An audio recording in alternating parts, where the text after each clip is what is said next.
Something unprecedented is folding in the dating dynamics of the modern world. I've been observing intergender relationships for over a decade in my life, but the last few years have taken a very different direction. And all of it has to do with men now waking up and changing their behavior with women. The red pill philosophy has become an ever-increasing snowball that is engulfing more and more men around the world and making them realize that everything from women, media, law, police, courts to the institution of marriage itself, it's all screwing them over. Back in the 50s, time was different. It's called a tradcon dream for a reason. A wife, 2 children, and a picket fence house. Women complemented the masculine instead of competing with it. And they were the peace that men needed after a tiring day at work. And then came the birth control pill and everything changed. The 60s are often remembered as the year of the sexual revolution, and effects of that era have continued to the modern day. Until now. Gents, most of you are old enough to remember this. Since 2016 and the hashtag #MeToo movement, there has been a seismic shift in how men interact with women in everything from the workplace to relationships. Men have realized that they cannot remain traditional. If women want to break down all traditions, men cannot give leeway to women or be chivalrous, if it's only going to come back to bite them. I remember the early 2010s very vividly. It was the time that the internet was finally taking shape, and many forum-based communities were growing, kind of like a pre-social media. That is when I encountered this first. Men banding together and sharing their troubles, thoughts, opinions, and suggestions about the dismal situation they were in with women. Men were finally realizing that they weren't the only ones seeking something wrong with the dating dynamic and with modern women. So they built virtual communities to talk about female nature. People like Mystery came along, and PUA was starting to gain ground. I like to remember that era as the start of the movement today. This was the birth of the red pill.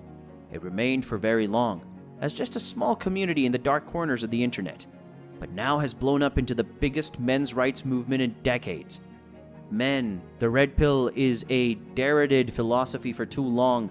For too long have we been deemed toxic by the media and linked to acts of violence in the mainstream.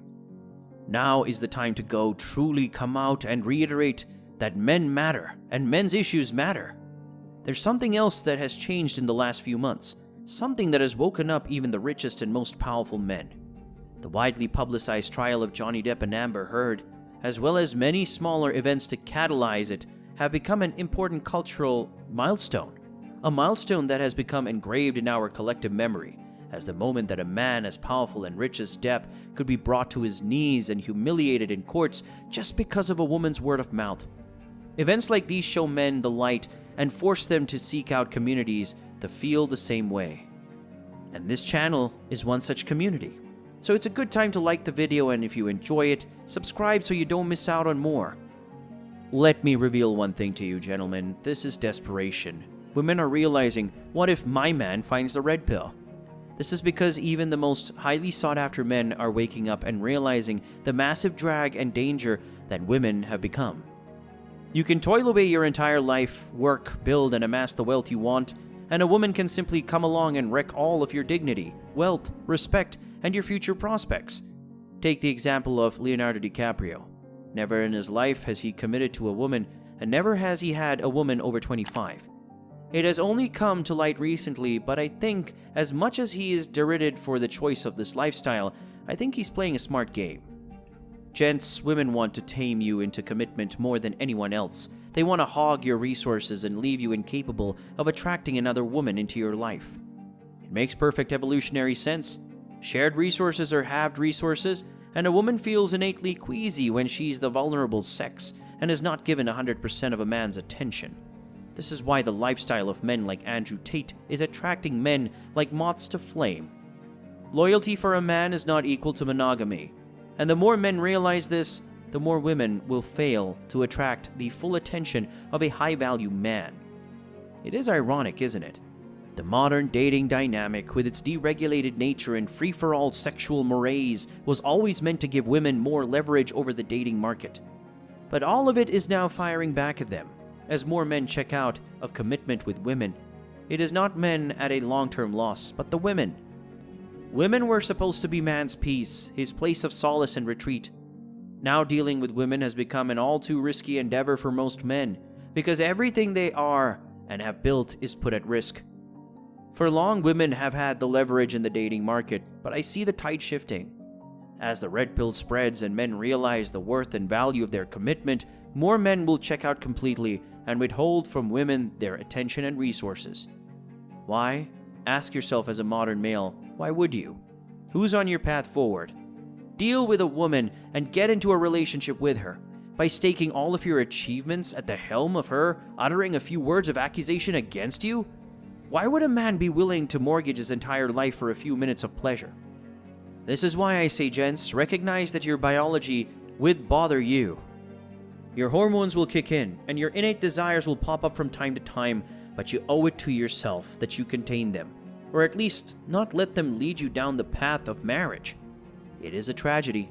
I've seen friends of mine who were at a meteoric rise in the wealth, status, money, and lifestyle.